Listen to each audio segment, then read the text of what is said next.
Welcome to the Reclaim Leader podcast. I'm Jason Tucker.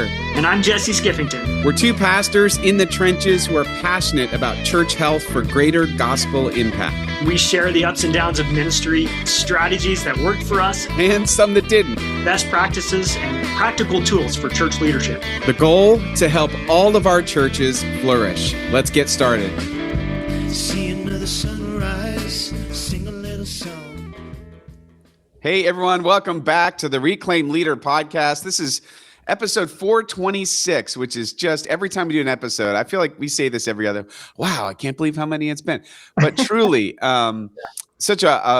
you never run out of things to talk about when you're doing church renewal, revitalization, worried about church health, pastors, leaders, churches, folks who are listening. Thanks for taking this journey with us over all of this time. And some of you who've been new in the last year and you've let us know that this has been helpful to you. I'm so happy about that. And if you guys share this with colleagues, get the word out. The whole idea is we're all in this together.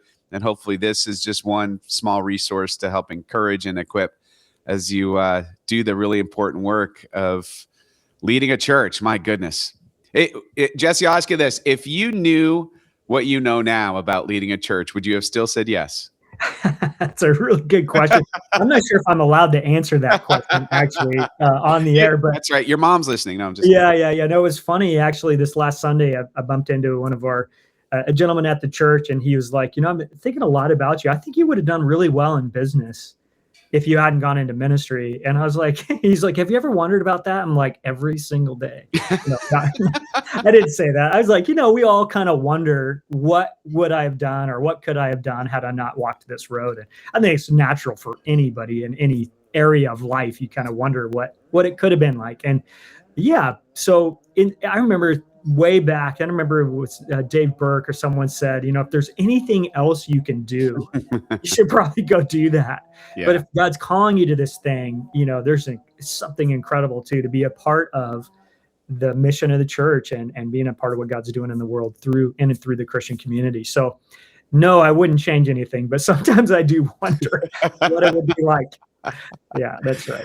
Exactly right. And I feel the same. I mean, honestly, this work has been the greatest, just source of joy in my life. Just feeling a sense of purpose and calling, but it doesn't mean that it has been easy. It doesn't mean that I have had some sleepless nights and have the scars, kind of the low-grade stress that follows us around, even though we have this peace in our relationship with the Lord. It's a challenge, and I think it's important to acknowledge that. And I remember way back at the beginning, we started with Bob Weitzel and some, practical steps that he had to lead change and revitalization in a church. And episode 2, I believe, was Jim Mead. Yeah, who basically said, if you lead well in the church, you will have the scars to prove it. It's like suffering will come with the territory of leading well in the local church. And so I know that's what a lot of our listeners, pastors, if you're listening, even, elders, if you're leading in the church, you've probably taken some lumps and bumps along the way of leading well. And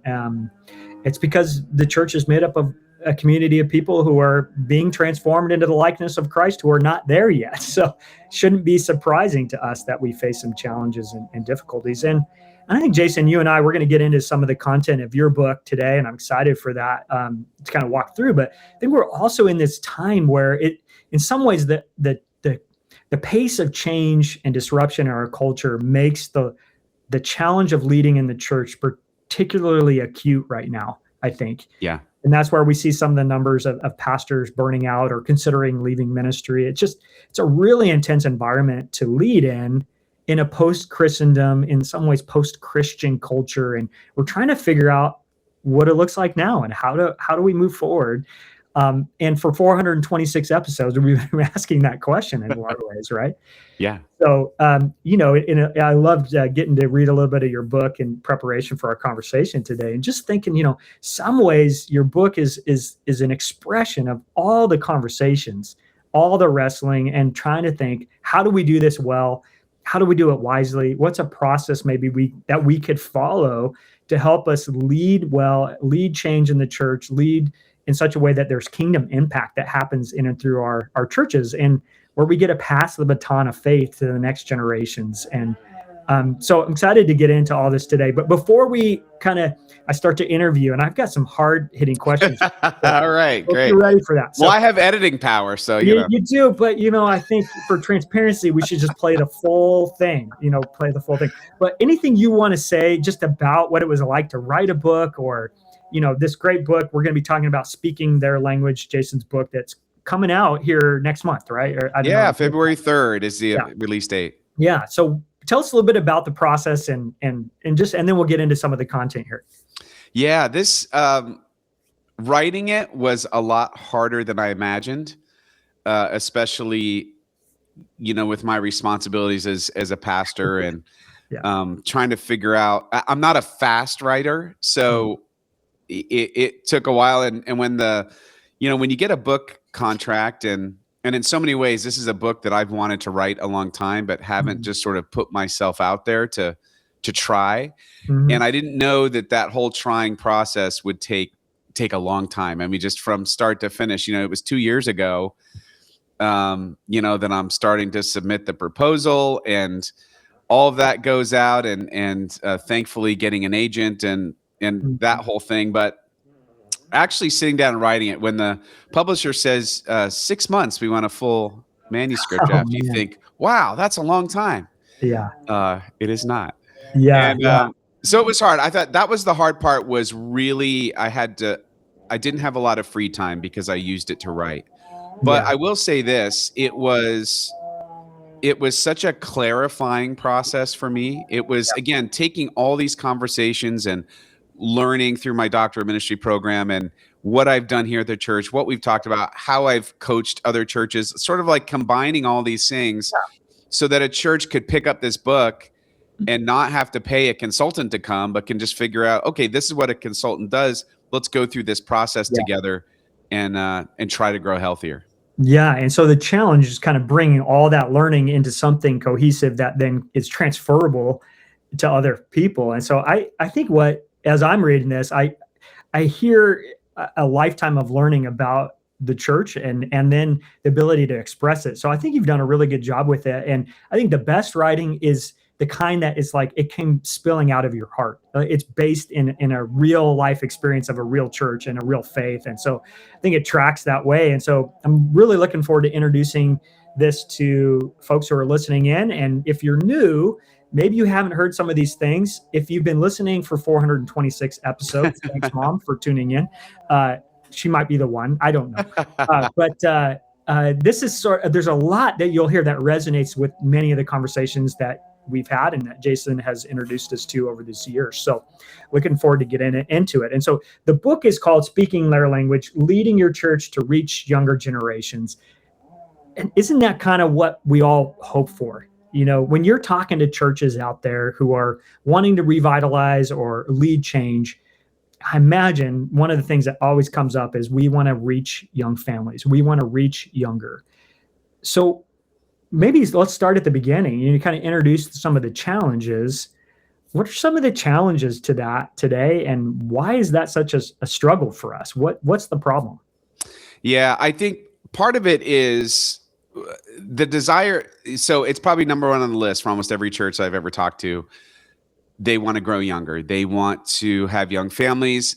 Although I will say it's usually some sort of version of nostalgia to when they were growing up. And they remember a time when the church was full of young families, and that was a very wonderful time for them. They have a really strong desire to see that again in the church. I think the challenge is helping them understand that it's not going to look the same as it did in the church of their memory. And also because usually in our memory, we just play the highlight reel. And we don't That's right. We forget all the problems. That's right. That's right. Yeah. And culture was different. Everything with church was different. All the gravitational pull of everything was just different. And the biggest challenge is helping to have churches cultivate an imagination for a better future.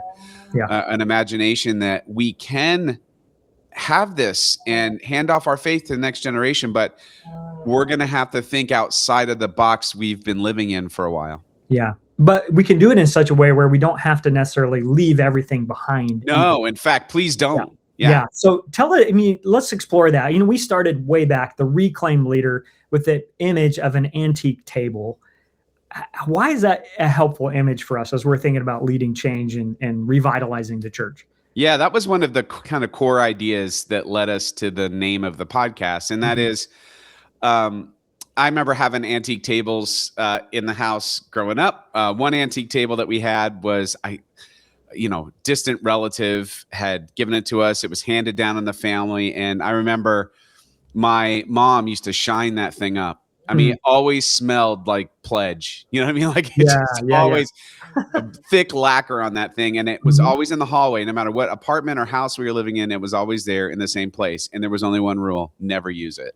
That's right. Don't you dare, never use it. My stepdad found out the hard way once, putting his cold beer on top of it. Oh, man. That was a mistake he did not make again. Okay. And so what can happen, as I was thinking about church, is what can easily happen and often happens is sometimes the church is treated like that kind of antique table where it's a museum piece that can't be used. Right. All right, kids, this is the beautiful sanctuary. Don't touch it. Right. It's plastic over the furniture. We got to preserve and protect at all costs, which makes it essentially unusable. Now, conversely, there's another kind of table where I think about a table that, and I talk about this in the book, my Uncle Lou made. He made a coffee table for us, and it was beloved. And that thing took a beating. It was in our house forever. Nobody had the heart to throw it away when it was at the end of its life. So we put it in the garage, and it just rotted. Oh, yeah. Because nobody wanted to throw it away. And that's also sort of the other flip side of that coin with the church, is that it can also waste away into irrelevance from lack of use. So both ways are no good. So the idea is, I think churches should be more like a reclaimed wood table, where you're taking something that has a history, it has a story, and it's now made usable and I think beautiful for the next generation in a way that it's attractive, and it is also kind of the roots of what it's always been. Yeah, so it has a practical use again, but it doesn't mean it forgets its identity and where it's been either. And, we've talked about vision and legacy and moving forward without forgetting who you are. And part of that first chapter, you were talking about how do we reach younger? And part of that is learning how to translate the gospel into our culture now, and without losing kind of our core identity. So where does this translation piece fit into the kind of the challenge of our times when we're thinking about being a healthy church? Yeah, I mean, I think there's a reason the first gift of the Holy Spirit to the church is the gift of translation. It was speaking the wonders of God in the language of the people. And I think that's a primary calling of the church today, that our job is to speak the wonders of God into the language of the people. Now, most of us, we're not doing Wycliffe Bible translating work in overseas or even to other languages. Mostly, some of us are. But it's mostly a generational language. And we have to figure out, how do we speak each of the 7 living generations? How do we speak each of those languages in such a way that we could bring the gospel to them in a way that they can understand? Yeah. And by language, it's not just, what's the slang of each generation. It's not just, that's the cringy way to do it, right? Exactly right. Yeah. It's, how do they see the world? What baggage do they bring to the church, to culture, to all of those things? And then how do we unpack the gospel in such a way that it meets them where they are? Yeah, I love it. So really 2 kind of anchoring images. One is, how do we revitalize our church so it's not a museum piece that can't be touched or a neglected thing that wastes away, but this beautiful thing that's useful? And how do we learn the language of our culture and each generation in order to effectively reach them? And so that's probably going to take some. Now, I'm going to use this word carefully. It's probably going to take some change, Jason. It's probably going to take some change Easy there. in the life of the church. And of course, I know anybody listening has probably had conversations about adaptive change. It's kind of in a time of high change in our culture and our world, and the rise of the digital age in which information is all over and things are changing so rapidly. We have to be adaptable in the way that we approach leadership in the church and in pretty much any arena. And so you can help us with a process that can help us navigate the challenge of leading change well. And you use 4Ds to kind of create that framework. And we'll get into those as we do a series of these talks on your book. So it's going to be fun. But real quickly, just what are those 4Ds that people can be looking forward to? And we're going to just look at the first one today. Yeah, it's discover is step 1, discern, step 2, decide, step 3, and then deploy, step 4. And just real quickly, discover is you're figuring out who you are, who you're trying to reach, why aren't you reaching them? Discern is how are we going to understand whatever generational language that we need to learn? How are we going to understand it? What are we going to do about it? What are some ideas that we have in order to close the gap between who we are and who we're trying to reach? And then decide. You have to come up with a plan, a good, actual, actionable plan that is also very practical and isn't some sort of pie in the sky. You got to figure out, how do we do a plan that will actually work with the right time horizon? And then lastly, how do we deploy the people to do the work? Because if it's just the pastor doing the work, it's not going to work. If it's just the leadership, just the elders, just the staff, it's not going to work. It's got to be a whole church thing. So we get into how do you do that? So often, if we only keep the conversation in the leadership level of the church, that's the bottleneck where things kind of get crushed and slow down. Yeah, really cool. So we're going to be getting into those. And I know alongside that, we have Dr. John Cotter's change process piece. And so we'll be bringing that in. But let's just take a stab at that so we can bring that to the table too. And then we'll talk a little bit about the first D, the discover phase of this process. So John Cotter, who is he, and why should we listen to what? So Dr. Bob Weitzel turned me on to John Cotter. He's out of Harvard, and he's probably forgotten more than I'll never know about leading change. But he just talks about it. I think he helps bust the myth that pastors, because I definitely was operating under this myth, I would consider myself a vision person. And so I thought it was just God gives me the vision and I go running with it. And what he really does a good job of explaining is that to really create lasting and effective change, that actually isn't where you begin. And the leader, in this case, the pastor, isn't necessarily the chief visionary, that it's much better when it is a team sport as you're developing vision together. And he has this process for doing that in a way that's very, very effective. And one of them is just building a sense of urgency. We just talked about that a couple episodes ago. Building a sense of urgency, building a guiding coalition, and then equipping, working through those change, coming with a vision, and then sending people out to do the work. And so his theory is playing like background music in all of these 4 steps. And I mentioned him along the way. Yeah. And I think it's helpful to just kind of at the outset to kind of know that that's sort of the framework that we're working from here as you're. And the fact that it's research based and field tested. This isn't just a theory. This is like what has already been figured out. And this is what I applied to my church and have helped other churches to do. So I love it. And so kind of all that as a little bit of background, we're going to move toward the discover piece of this. But you asked a couple questions at the end of the first chapter that I would be curious for us just to kind of ruminate on for a little bit. But you're thinking about helping us begin to think about the identity of our church, discovering our identity. And so these just a couple questions, and we can riff on these or not, depending on you want. I just thought they were helpful. So you meet someone in the community and they're curious about your church. How would you describe it to them? Yeah. That's you as the pastor, leader, right? Yeah. And what are some of the things that you would say about Tower Hill? How would you describe it?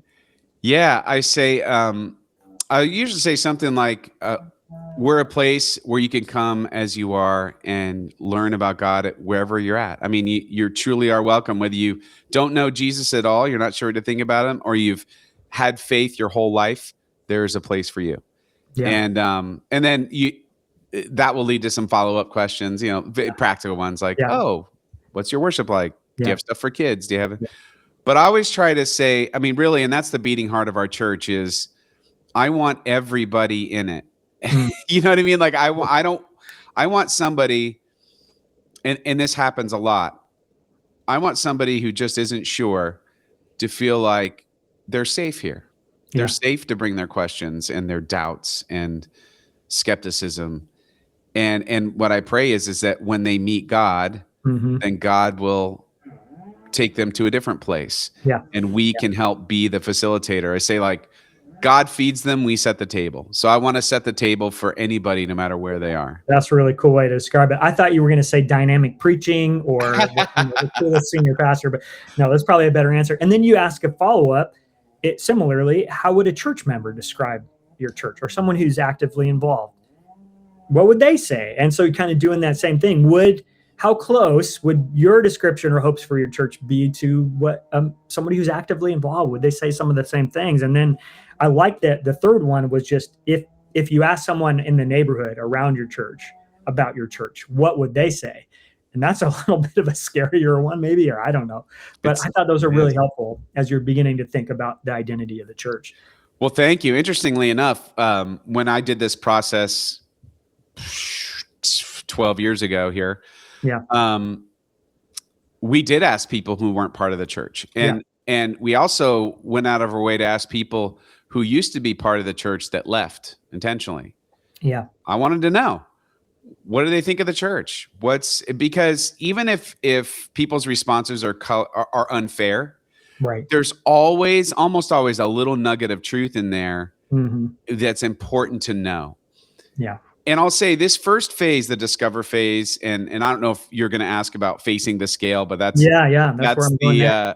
That's the big issue. I call it facing the scale because it's like, you eat too many Christmas cookies and you're waiting to see the damage, and a lot of people just don't step on the scale to see how it is. That's it. So let's talk about that a little bit, facing the scale. And out here in the Pacific Northwest and Seahawks country, the Hawks are back right now. So hopefully, that goes well this weekend for us in real time. But Pete Carroll used to have a Monday, he called it Tell the Truth Monday.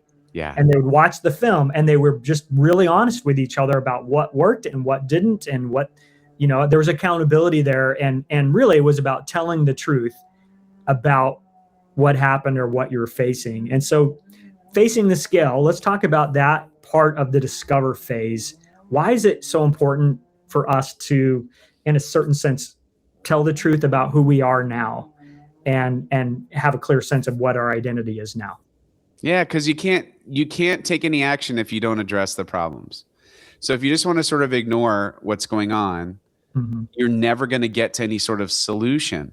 And this is admittedly the hardest part, especially for pastors, is because when we take a look under the hood, or I don't want to mix metaphors here, but when we face the scale and look at, you're asking questions like, who is our church really? Not who is our church in my memory, in people's memories, not who are we right now? Yeah. Based on how we behave, what we're like together as a community, who we're reaching, not reaching. And I think a lot of pastors are afraid of this because they feel like it's a personal indictment on their leadership. Yeah. If the answer isn't pretty. Yeah. And I get that. And that honestly is a barrier as to why a lot of churches don't change, is because the pastor is just simply unwilling to go there.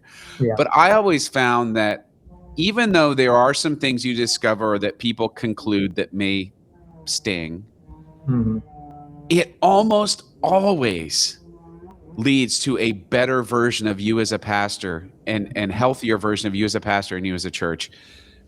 And I just want to encourage pastors not to be afraid of that, because that really is the beginning. It's like I talk about in the book, that Restaurant Impossible show. Do you remember that show? Restaurant Impossible? Yeah, Robert Irvine. Oh, Chef, man, so good. And I'm glad he doesn't come to the church and do that to me. That's just seriously. Well, it's but this is TV. It, right?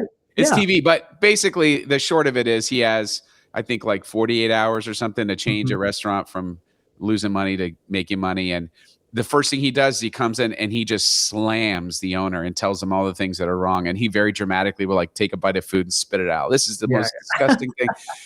And the owner, most of the times, the owners can't handle it. Yeah. And there's yelling and there's shouting, and there's pushback. But if they can make it to the breakthrough, that's when things change. Yeah. Yeah. Yeah. So and there's the discover process. That's a huge part of it. It's so important to deal with things as they actually are, not as we wish they were or want them to be.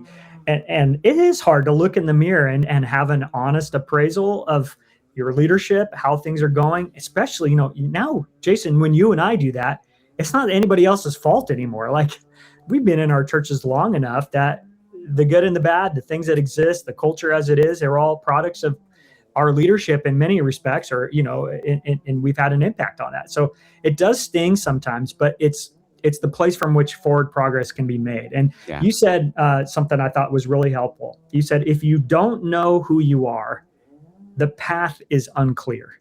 Yeah. Like, you got to have an identity, even if it's not where you want to be or would hope to be. If you know where you are, you can begin to see a path to move to a better place. I remember a quote from a play. I wish I could remember the play. I even chat GPT'd it and I can't find it. So maybe it's not actually a quote. It's just what I remember and wanted it to be. But it's something like, when you know who you are, the rest just is.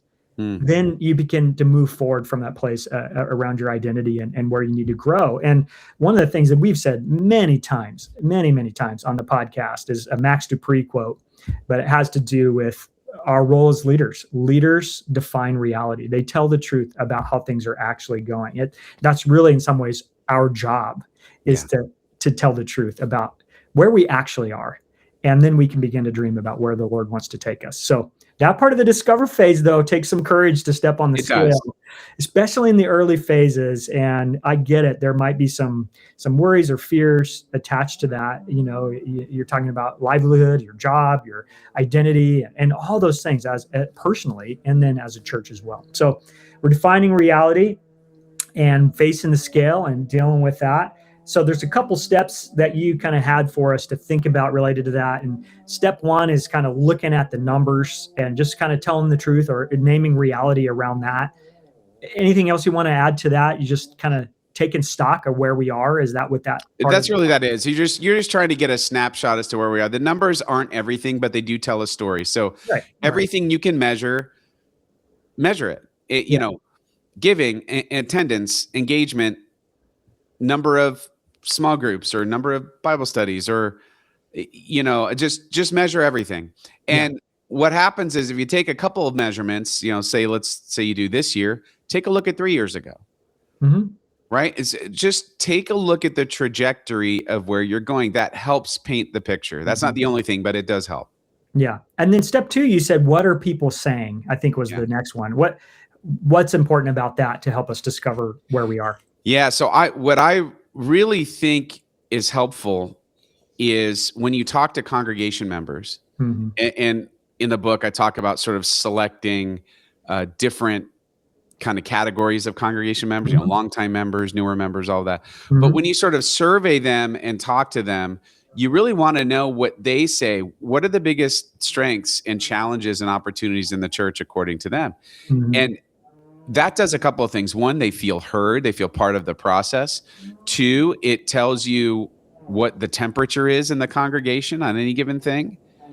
And three, it helps you really start to, again, you're painting a picture of where we really are as a church. Now, they may be wrong in where we're as a church. It may just be their perception, but still, you want to know that. You want to know what are their perception, because you're going to have to address it at some point. Right. That's good. And then from there, I think you go on to talk about the Sunday experience and just kind of taking stock of what your worship services are like. And how does that become important for us? Why is that such an important part? Yeah. And this is a tricky one, because as a pastor, your first reaction might be, well, it's not a performance. It's not, this is worship. And, it doesn't have to be slick and fog machines and whatever baggage we bring to that question. But there's something important in there, and that is, are people engaged?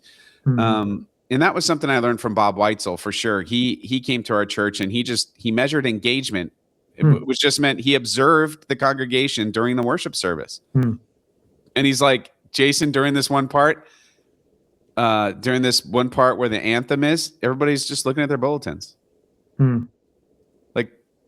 He goes, it's probably not what you want. That's a nice way to put it. You're right. And there were some other things like that, but just trying to take stock of, are people engaged in the life of worship? Where are they leaning in? Where are they leaning out? What can you do to kind of help Exactly. keep people more engaged throughout that kind of primary gathering point, which is our Sunday mornings. And then that last piece that you mentioned has to do with the life cycles of organizations, and you kind of bring that in. And in Predictable Success, we see a great picture of that. So anything you want to just add as we're discovering who we are, how can that be a helpful tool to kind of think in terms of life cycle? Well, I think it's helpful because, again, Les McEwen in Predictable Success, he has this great life cycle explanation as to where organizations are. And I know we're a church and we're a supernatural organization, but we're also a sociological organization. And as much as we are the latter, it helps us understand where we are so that we can potentially address the core reasons why we are where we are. For example, if you're in what he calls treadmill, it means that a lot of your visionary leaders in the church are either silent or gone because the processors have taken over running the church. And in order to infuse new life into this life cycle, you're going to need to reinvigorate it by reintroducing vision people into the process. And so that, to me, that's just very practical. Like, oh yeah, you're right. All of our engineers have been running the church for a while. Right. We need them to do that, but we need a new, where'd all our vision people go? We need the creatives back, right? Again, another sort of discovery, self-awareness about where you are organizationally and how things are functioning. So really good, useful things. And then we're kind of coming toward the end of our time. So we'll hit on chapter 3 just a little bit, because part of the discovery phase is also about who we're going to reach. And you've done all this work to kind of get a sense of where you are as a church and your identity, and where you are in your current state of things, defining reality. But then there's this discovery part too about who you're called to reach. So maybe just at a high level, talk us through that a little bit, and then maybe we can come back to it as we move into the discern phase next time. Yeah, really the point of this section is to acknowledge the fact that I think probably just about every church, if you ask them who they're trying to reach, they'd say everyone. Yeah. And which is not an effective strategy for reaching anyone. So it's really about, do we know the community around us? Do we know the people that we are trying to engage with the gospel? Do we know what their hopes and hurts are, their dreams and fears, pain points, needs? Do we really know them, or do we just take for granted or just assume that we know who's outside the walls of our church? And if you begin to understand the people around you, you're going to have a much better shot at actually doing things that reach them. That's really what this is about. Yeah. Now, for the rest of the book, I assume in the book that churches are trying to reach young families, and I do that intentionally. And again, I won't go into it now, but if you read the book, you'll see why I do that. Yeah, it's an important focus, and there's a lot of reasons for that. So we'll get to explore some of that more. In the meantime, we're thinking in terms of knowing who we are as a church, and then understanding the community around us in some way that goes, this is where God planted us and where we are, and these are the people that we have the opportunity to connect with and potentially reach for the sake of the kingdom, and to share the good news of the gospel, and to be good news to in the way that we live and be in our community. So I love it. So that discover phase, that's kind of the point 1 that we wanted to talk about today, and working through the road to change. It starts with discovery. So thanks, Jason. It's been fun kind of talking through some of the stuff in the book, and there's so much more in there. So encourage you guys pick that up and start to work through it yourselves when it's out. And let's have a lot of these conversations. Reach out to us, Jason or Jesse at reclaimleader.com. We love to just connect with pastors and leaders in the trenches trying to make their way through these. So we can be helpful, or do some coaching, or just listen for a bit and